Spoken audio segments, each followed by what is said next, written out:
ኤፍቢአይን ግራ ያጋባው የግድያ እንቆቅልሽ፣ የዓለምን የመድኃኒትና የምግብ ደህንነትን ሥርዓት የቀየረው ሚስጥር።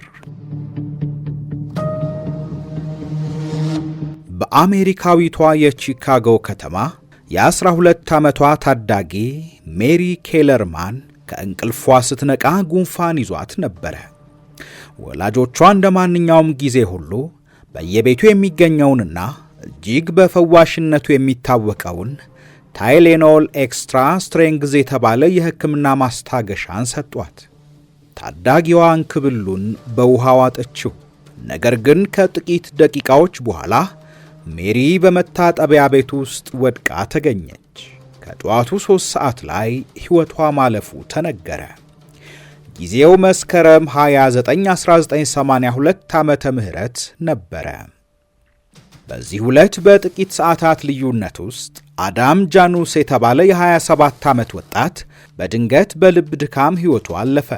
ቤተሰቦቹ በሐዘኑ ምክንያት ተሰብስበው ሳለ የአዳም ወንድም ስታሊንና ባለቤቱ ተሬዛ የራስ ምታት ሕመም ስለተሰማቸው በዚያው ቤት ጠረጴዛ ላይ ከነበረው የታይሌኖል ጠርሙስ እንክብሎችን ወሰዱ። በጥቂት ደቂቃዎች ውስጥም ሁለቱም መሬት ላይ ተዘረሩ። ስታሊን በዚያው ዕለት ሲሞት፣ ቴሬሳ ከ2 ቀናት በኋላ ሕይወቷ አለፈ። የእንቆቅልሹ ትዕይንት ቀጠለ። ይህ በአንድ አይነት ምልክት፣ በአንድ አይነት ከተማ፣ በአንድ አይነት መድኃኒት ሳቢያ የተከሰተው ሞት ነዋሪውንና የጤና ባለሙያዎቹን አስደነገጠ። በቺካጎ ከተማ በአጠቃላይ 7 ሰዎች በተመሳሳይ ሁኔታ በአጭር ጊዜ ውስጥ ተቀጠፉ። ፍርሃት መላዋን አሜሪካ ወረራት። ይህ ተራ የሕክምና ስህተት አልነበረም። ይህ በሰው ልጆች ታሪክ ውስጥ ከተፈጸሙት እጅግ አስገራሚ፣ ረቂቅና እስከ ዛሬም ድረስ ያልተፈቱ የተከታታይ ግድያዎች ወይም ሲሪያል መርደርስ ታሪኮች አንዱ ነበረ። ይህ ክስተት የዓለም የመድኃኒትና የምግብ ደህንነት ሥርዓት እንዲቀየር ምክንያት ሆኗል። የዓለምን የንግድና የደህንነት ሥርዓት በአንድ ጀንበር ለውጧል። በዚህ ዝግጅታችን ፍቱን በተባለው የሕመም ማስታገሻ ምክንያት የተፈጸመውን የግድያ ሚስጥርና ከ10 ዓመታት በኋላም ከኤፍቢአይ የተሰወረውን እንቆቅልሽ እንዳስሳለን። አብራችሁን ቆዩ።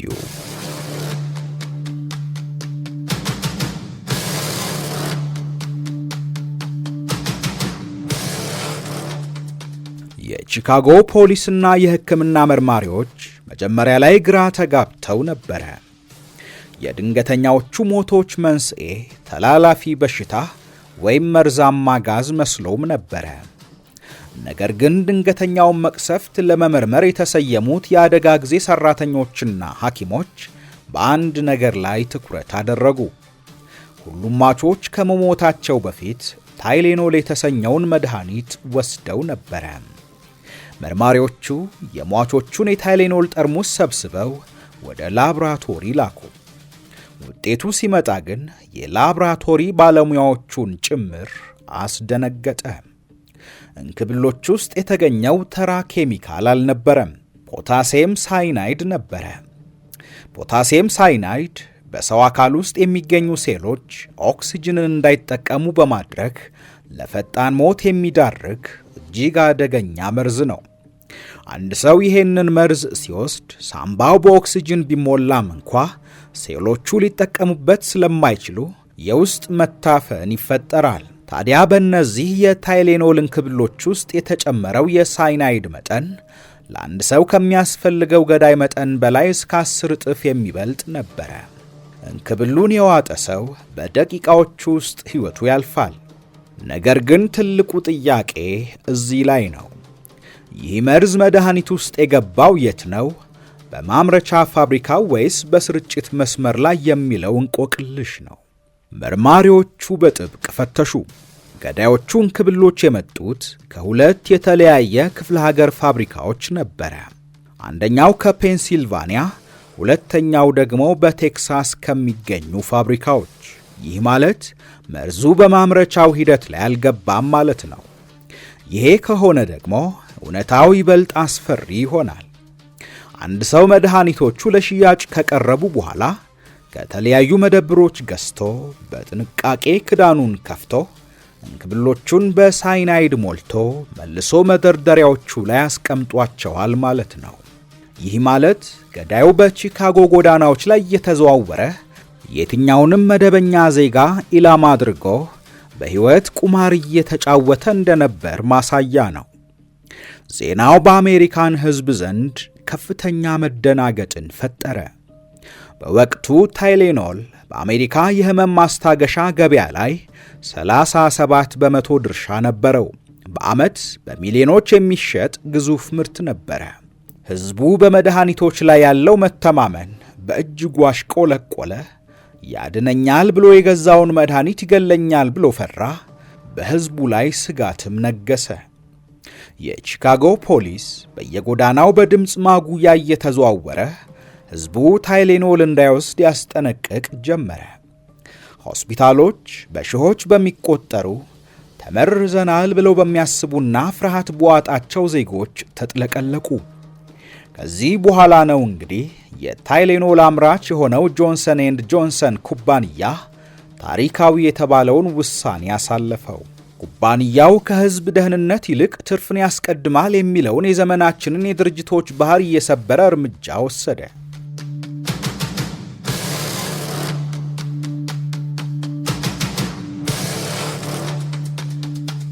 ምንም እንኳ ግድያዎቹ የተፈጸሙት በቺካጎ ከተማ ላይ ብቻ ቢሆንም ኩባንያው በመላው አሜሪካ የሚገኙ 31 ሚሊዮን የሚጠጉ የታይሌኖል ጠርሙሶችን ከገበያ በአስቸኳይ ሰበሰበ። ይሄ በወቅቱ የ$100 ሚሊዮን ኪሳራን ያስከተለ እርምጃ ነበረ።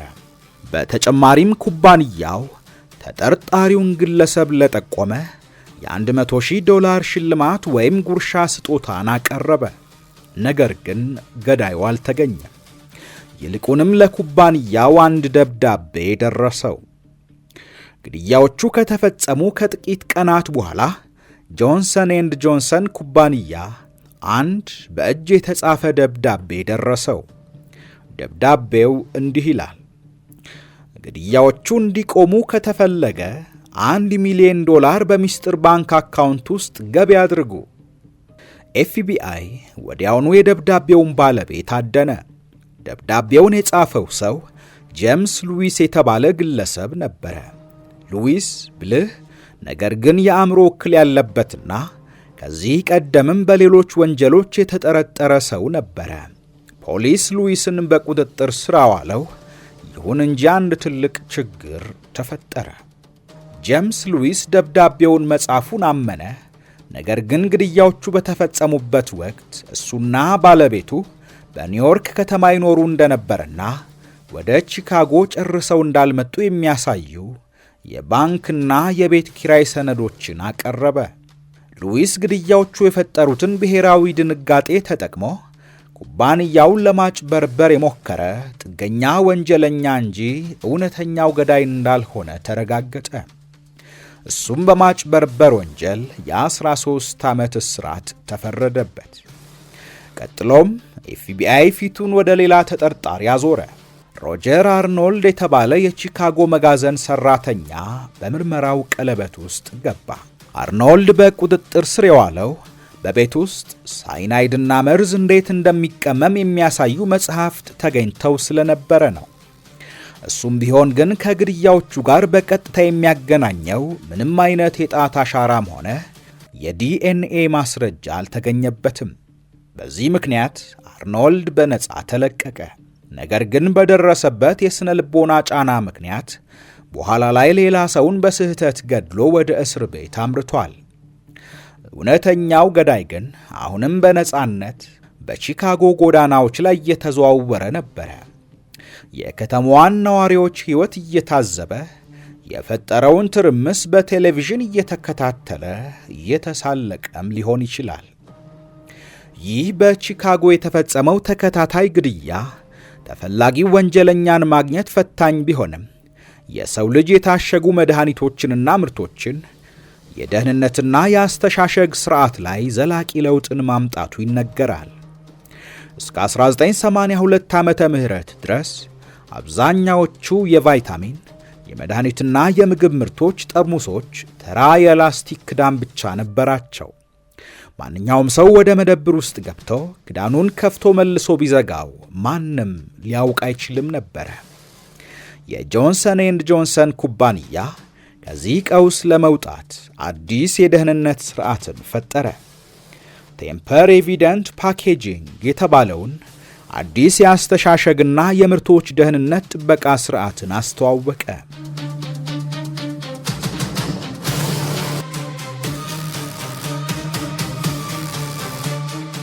በ1983 ዓመተ ምህረት ፕሬዝዳንት ሮናልድ ሬገን አዲስ የፌዴራል ሕግ አሳለፉ።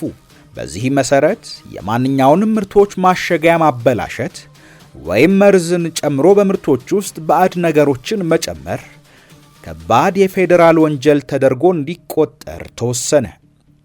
ዛሬ የምንጠጣቸውን የታሸጉ ውሃዎች፣ የምንወስዳቸውን መድኃኒቶችና የምንገዛቸውን ምግቦች አስተሻሸግ የለወጠው የ1982ቱ አስከፊ የግድያ ሰቆቃ ነው።